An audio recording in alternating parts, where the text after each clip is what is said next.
రాష్ట్రమంతా షాక్ అయ్యే విధంగా కొద్దిసేపటి క్రితం మాజీ ఉప ముఖ్యమంత్రి అయినటువంటి ఉదయనిధి స్టాలిన్ అయితే పోలీసులు అరెస్ట్ చేశారు.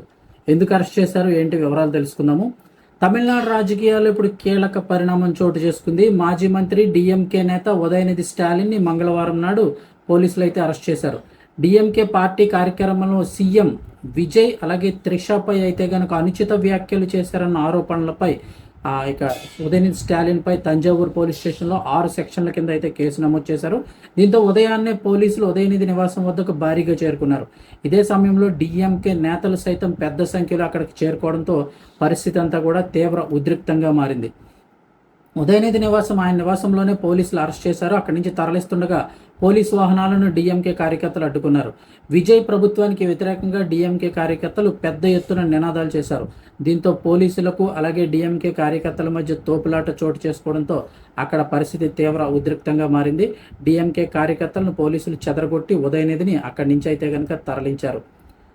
ఇక ఉదయనిధి స్టాలిన్ దీనిపై ఏమంటున్నారు అంటే కనుక, ఈ కేసులో అదుపులో తీసుకున్న పోలీసులు విచారణ కోసం తంజావూరు పిఎస్కి అయితే కనుక ఉదయనిధి స్టాలిన్ని తరలిస్తూ ఉన్నారు. ఈ క్రమంలో ఉదయ్ మీడియాతో మాట్లాడారు. ఈ అరెస్టును న్యాయపరంగా ఎదుర్కొంటానని చెప్పారు. పోలీసుల అరెస్టును కేవలం తాను జోక్గా తీసుకుంటున్నానని వ్యాఖ్యానించారు. మరోవైపు ఉదయనిధి అరెస్టుపై డిఎంకే పార్టీ కూడా కీలక ప్రకటన అయితే చేసింది.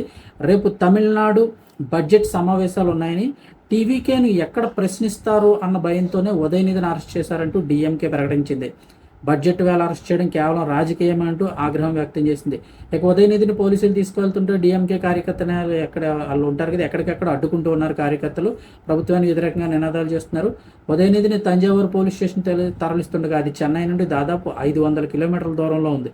ఈ నేపథ్యంలో ఉదయనిధి వాహనాన్ని ఎక్కడికక్కడ అడ్డుకోవాలని చెప్పేసి డిఎంకే సైతం పిలుపునిచ్చింది. ఇక అసలు ఇంతకీ ఏమన్నారు ఆయన? ఇప్పటికే ఏమంటున్నారంటే, పోలీసులు అరెస్ట్ చేసిన తర్వాత ఉదయనిధి మాట్లాడుతూ ఇది కేవలం జోక్గా తీసుకుంటున్నానన్నారు, న్యాయపరంగా తేల్చుకుంటా అన్నారు. అంతేకాకుండా తన వ్యాఖ్యలను ఉదయనిధి వెనక్కి తీసుకుని విజయ్ త్రిషకు క్షమాపణ చెప్పాలంటూ టీవీకే నేతలు ఒక పక్క నిరసన చేపట్టారు. ఈ పరిణామాల నేపథ్యంలో ఉదయనిధిని స్టాలిన్ ఇప్పటికే మద్రాస్ హైకోర్టును ఆశ్రయించారు. ముందస్తు బెయిల్ పిటిషన్ కూడా దాఖలు చేయగా మంగళవారం మధ్యాహ్నం మద్రాస్ హైకోర్టు అయితే విచారణ జరపనుంది. ఇంతకీ ఆయన ఏమన్నారు విజయ్ త్రిషపై? సోమవారం నాడు తంజావూరులో కావేరీ జలాల అంశంపై డిఎంకే పార్టీ ఆధ్వర్యంలో జరిగిన కార్యక్రమానికి ఉదయనిధి స్టాలిన్ అయితే హాజరయ్యారు. ఆ తర్వాత హాజరైన ఖచ్చితంగా అక్కడ ప్రసంగించడం కామన్ కాబట్టి అక్కడ మాట్లాడారు. ఉదయనిధి మాట్లాడుతున్న సమయంలో కొందరు డిఎంకే కార్యకర్తలు త్రిష అంటూ నినాదాలు చేశారు. దీంతో ఉదయనిధి నవ్వుతూ, కావేరీ సమస్యపై సీఎం విజయ్ నోరు విప్పట్లేదు, నీరు ఎక్కడికి చేరకపోయినా అక్కడికి మాత్రం చేరాలి, నేను అన్నది కేవలం కావేరీ నీళ్ల గురించే అంటూ వ్యాఖ్యానించారు. ఉదయనిధి వ్యాఖ్యలపై టీవీకే నేతలు ఆగ్రహం వ్యక్తం చేశారు. డిఎంకే సభలో నటి త్రిష విజయ్ను ఉద్దేశించి Udhayanidhi Stalin double meaning dialogue వాడారంటూ టీవీకే మండిపడింది. ఆయనపై మహిళా కమిషన్కి ఫిర్యాదు చేసింది. ఈ క్రమంలో కొందరు టీవీకే కార్యకర్తలు విజయ్పై ఫిర్యాదులు చేయడంతో పోలీసులు కొద్దిసేపటి క్రితం ఆయన అయితే అరెస్ట్ చేశారు. ఇవాళ మధ్యాహ్నం మద్రాస్ హైకోర్టు అయితే విచారణ జరపనుంది. చూద్దాం మరి ఏమవుతుందో.